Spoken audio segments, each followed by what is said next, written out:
Welcome to the show, Dan. Thank you, Sharon. Now, you're a world champion gymnast specialising in the trampoline. You've also practiced a plethora of martial arts from judo and karate through to tai chi, aikido, anis and sistema, and of course you're a college professor and coach.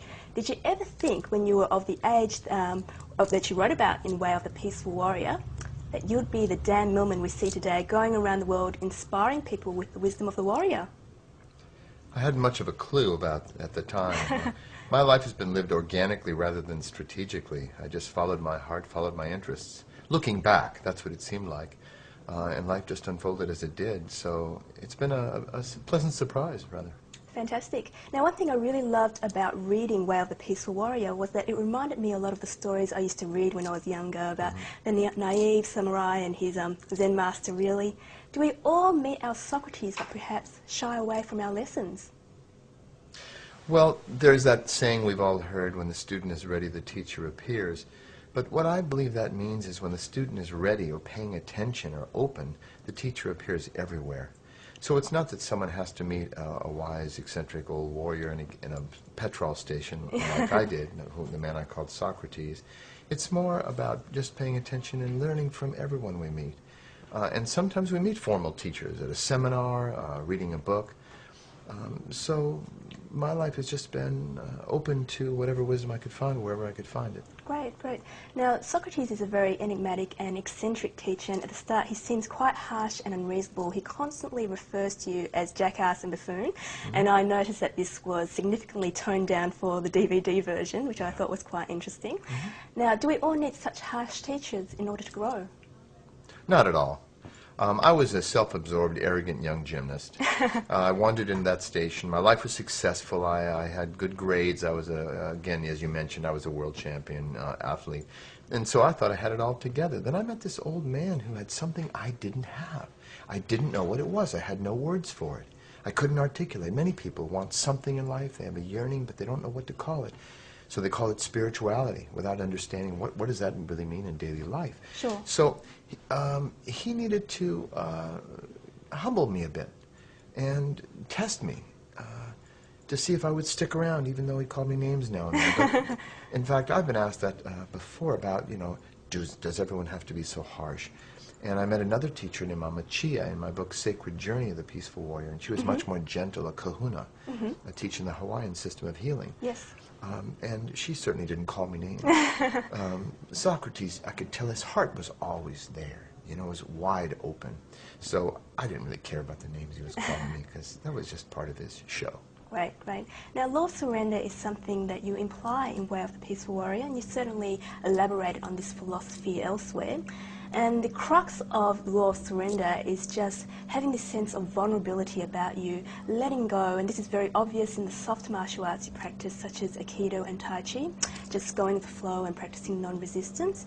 And from a much broader perspective, you have said that stress happens when the mind resists what is. Yes. So what are the health ramifications if we all practice the law of surrender? You've been doing your homework. I have been doing my yes, homework. You have. And with your background in martial arts, you can certainly appreciate this law.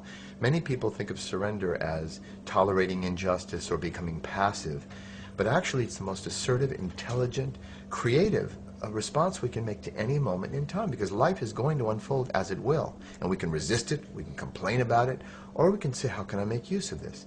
And of course, in the martial arts, if you're pushed, you want to pull. You don't push back. If you're pulled, you push. See, you go with the flow. Sure. And the best martial artists practice this kind of surrender. So you kind of guide the forces of life. And it's been said so many ways, when you get lemons, make lemonade, that kind of idea. But practicing it is something different from just using a slogan. And it takes practice, because what we tend to do is we resist. Something happens that disappoints us, a change we didn't expect, and the first thing we do is pull back, rather than just saying, okay, great, let's go with this and see what happens. You've talked about how we resist law of surrender. Now, is this reasoning because we have this massive ego about us, that we want to kind of fight against things and prove different things to ourselves or to other people? Well, we tend to play God a lot. We think we know what's best and what should happen. People should be kinder. Our neighbors should have a better lawn. Children should listen to their parents. We have all these ideas of the shoulds, but life unfolds as it will. Ideals are what we're striving toward, but reality is who we are right now. So I wish more people would use their turn signal. But life is as it is, so the more we accept, the less stress that happens. And that really is a life skill. It's not some up-in-the-air philosophy. It's a life skill we can practice every day to see how we can flow with whatever happens. No resistance, no stress. Absolutely. Now, going along the same note here, you said that your disappointments vanished when you released your expectations. So how can we make our plans for the future yet release our expectations and stay grounded in the present moment? Well, the past and future are wonderful places to visit, but we don't want to live there. I used to think, well, we should have higher expectations because then we'll rise to those expectations, and there's some truth in that.